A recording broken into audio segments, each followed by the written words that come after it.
بسم اللہ الرحمن الرحیم۔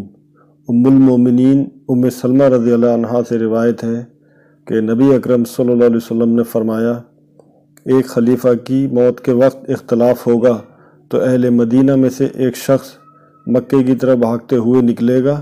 اہل مکہ میں سے کچھ لوگ اس کے پاس آئیں گے اور اس کو امامت کے لیے پیش کریں گے۔ اسے یہ پسند نہ ہوگا، پھر حجر اسود اور مقام ابراہیم کے درمیان لوگ اس سے بیعت کریں گے، اور شام کی جانب سے ایک لشکر اس کی طرف بھیجا جائے گا تو مکہ اور مدینہ کے درمیان مقام بیدہ میں وہ سب کے سب دھسا دیے جائیں گے۔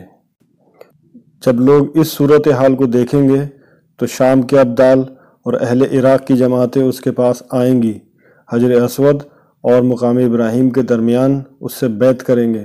اس کے بعد ایک شخص قریش میں سے اٹھے گا جس کا ننیال بنی قلب میں ہوگا، جو ایک لشکر ان کی طرف بھیجے گا۔ وہ اس پر غالب آئیں گے، یہی قلب کا لشکر ہوگا اور نامراد رہے گا وہ شخص جو قلب کے مال غنیمت میں حاضر نہ رہے۔ وہ مال غنیمت تقسیم کرے گا اور لوگوں میں ان کے نبی کی سنت کو جاری کرے گا، اور اسلام اپنی گردن زمین میں ڈال دے گا۔ وہ 7 سال تک حکمرانی کرے گا، پھر وفات پا جائے گا اور مسلمان اس کی نماز جنازہ پڑھیں گے۔ ابو داؤد کہتے ہیں، بعض نے حشام سے 9 سال کی روایت کی ہے اور بعض نے 7 سال کی۔